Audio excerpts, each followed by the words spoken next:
All right, folks, we're going to start with lesson 2, adding and subtracting fractions. We're going to do a little bit of vocabulary. You're going to notice I X some of these problems out on both sides because we're just going to skim over this, but I want to make sure that you understand that when you add and subtract fractions, you have to have a common denominator.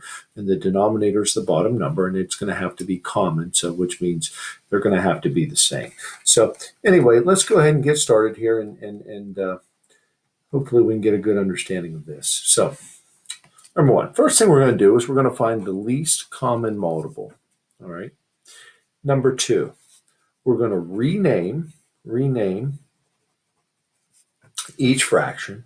And then number three, we're going to add or subtract the numerator.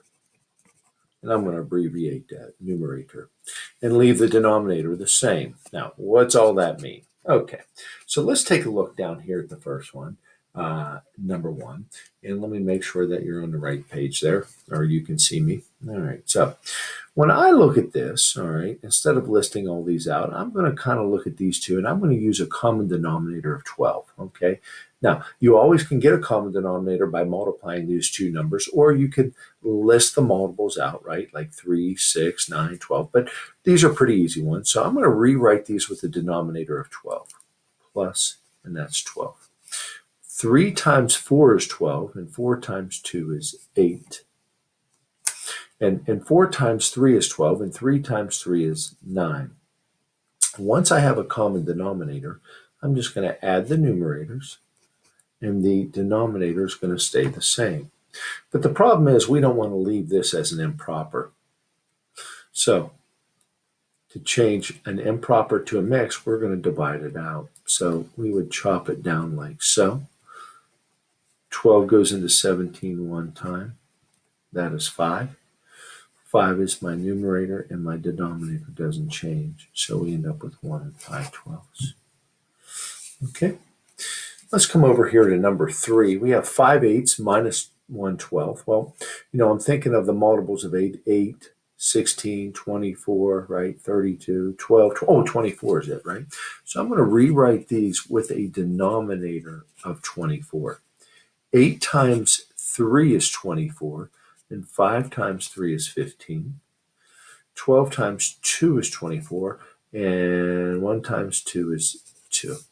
So now we're just going to subtract, right? The denominator stays the same. 15 minus 2 is 13, and we're going to circle our final answer. So again, denominator stays the same. It stayed the same. The only difference here is I ended up with an improper and rewrote it as a mixed number. All right, so now we're going to go ahead and jump into the next part, which is, all right, and this is just what? Mixed numbers, right? Mixed numbers. Right, can be added or subtracted. Same thing. They've started us off with a common denominator. So I'm just going to rewrite it just a little bigger because I write bigger, right? All right, so I always start with my whole numbers. 2 plus 1 is 3. 1 plus 3 is 4. And again, the denominator is not going to change. And that's pretty easy. Now, let's come down to these two problems. And in these two problems, we have different denominators. So we're going to have to get a common denominator.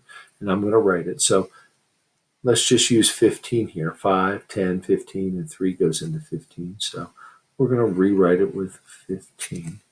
5 times 3. 3 times 2 is 6. Minus. Bring the 1 down. That's going to be 15. 3 times 5 is 15. 1 times 5 is 5. So I check and make sure my numerators, I can take 5 from 6. So let's go ahead and subtract.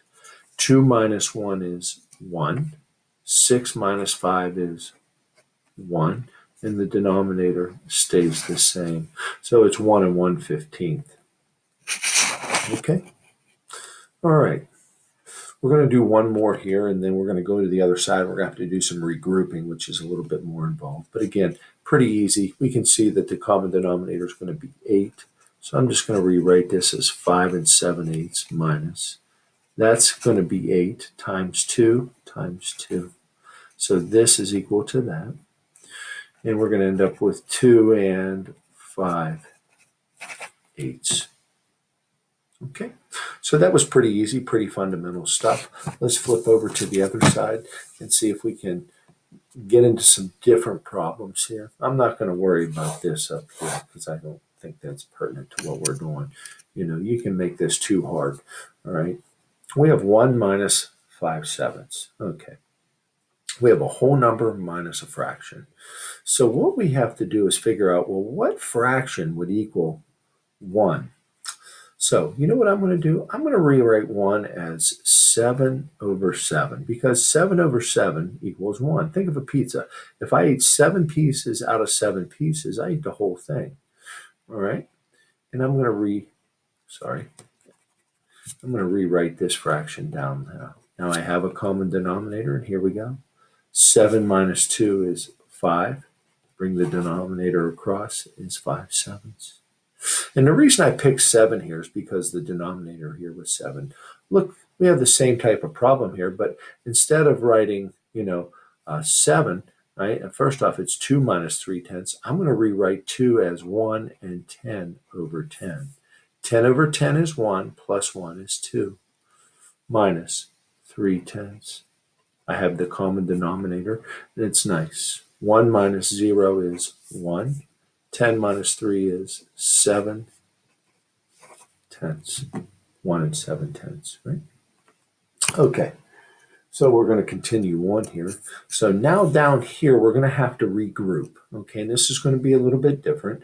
And I've set up 4 problems here for us to look at. So let's go. We have common denominators, and I see I can't take 3 from 1. So I'm going to rewrite this, all right, 2 1/4 as another mixed number. And watch what I do. I'm going to borrow 1 from the 2 and make it a 1. All right, my denominator is going to stay the same, but my numerator is going to change. My new numerator, when I borrow, is when I add these 2 numbers together. 4 plus 1 is 5. You see how I did that? So 1 and 5/4 is equal to 2 1/4. Denominators are good. Now we can subtract. 1 minus nothing is 1.